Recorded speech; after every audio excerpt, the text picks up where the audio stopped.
आमोद, आज माहौल दिखा क्या? मैं मानता हूं कि दो तरह की कोशिश पश्चिम में दिखेंगी।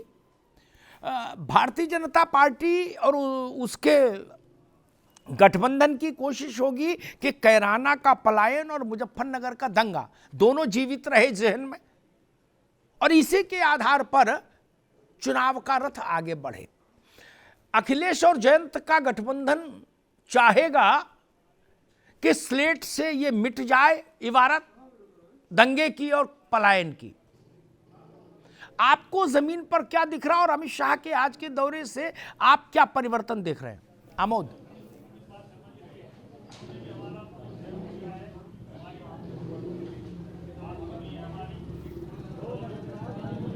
देखिए Amitabh ji, sharp vertical division दिखा मुझे आज कैराना में, और उसी की कोशिश भी हो रही है। और जहाँ तक बात कैराना के पॉलिटिक्स की करें तो कैराना में निश्चित तौर पे जो घर छोड़कर लोग गए थे वो एक बड़ा अहम हिस्सा यहाँ की राजनीति का रहा है, और बीजेपी बार बार उसी चीज़ को कुरेदने की कोशिश भी करती रही है। 2017 के चुनावों में भी कुरेदा गया, हालांकि यहाँ पर स्थानीय रूप से बीजेपी को नुकसान हुआ, चुनाव हार गई थी मृगांका, लेकिन उसका असर पूरे पश्चिमी उत्तर प्रदेश पर हुआ और बीजेपी 107 में से 83 सीट पश्चिमी उत्तर प्रदेश में जीती थी। तो ये बात बीजेपी के आला कमान के लोग बखूबी जानते हैं कि कैराना अपने आप में कितना अहम हो जाता है। इसलिए कैराना में बहुत शार्प डिवीजन है और यहाँ वोटों का ध्रुवीकरण बहुत तगड़ा है। मैंने यही दिखा है दिन में। जी अमिताभ जी।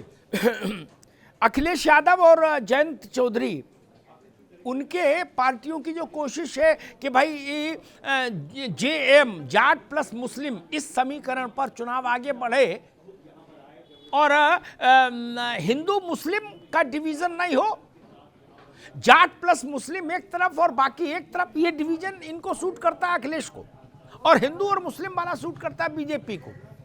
तो जो अखिलेश की तरफ वाला J+M है वो कहाँ कुछ दिख रहा है पश्चिम में आपको और कैराना में खास तौर पर?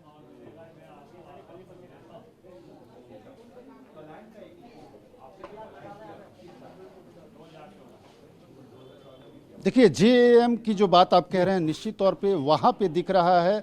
जो यहाँ के स्थानीय लोगों से हमारी बातचीत हुई और जो अंदाज़ा लगा वो ये लगा कि जहाँ पर राष्ट्रीय लोकदल का प्रतिनिधि है वहाँ पे तो ये फैक्टर काम कर रहा है, लेकिन जहाँ पे सीधा सीधा लड़ाई बसपा और बीजेपी की है तो वहाँ संभवतः उतना ये स्ट्रांगली ये फैक्टर काम नहीं करे, क्योंकि आरएलडी का जो वोट है वो सपा में ट्रांसफ़र होगा, ऐसा देखकर आज की कम से कम कैराना में देखकर ऐसा लगा कि मुश्किल हो रहा है।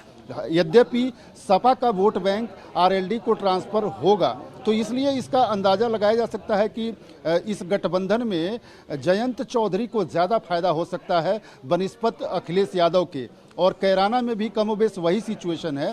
कैराना में मुस्लिम 100% पोलराइज है सपा के साथ। यहाँ दो परिवारों की 2 दशकों से ज़्यादा समय से लड़ाई रही है, आपको मालूम है, हसन परिवार की और हुकुम सिंह की परिवार की। आज की तारीख में हुकुम सिंह की बेटी मृगांका खड़ी हैं बीजेपी से। पिछली बार टिकट मिला था लेकिन चुनाव हार गई थी, 19 में लोकसभा चुनाव हार गई थी। इस बार हसन परिवार से उनके बेटे को, जो एमएलए हैं वर्तमान में यहाँ 2017 में जो जीते थे, उनको जेल जाना पड़ा और उनकी बेटी कमान लेकर घूम रही है इकरा।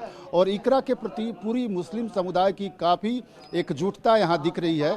लेकिन जो जाट फैक्टर है वो वही जो मैं आपको कहना चाह रहा हूँ कि समाजवादी पार्टी के सिंबल पे जाएगा कि नहीं, ये बहुत अहम विषय है। देखने वाली बात होगी कि कितना ट्रांसफर हो पाता है। मुझे लगता है कि फिलहाल वो उतना ट्रांसफर होता हुआ नहीं दिख रहा है। बहुत महत्वपूर्ण बात आमोद ने कही।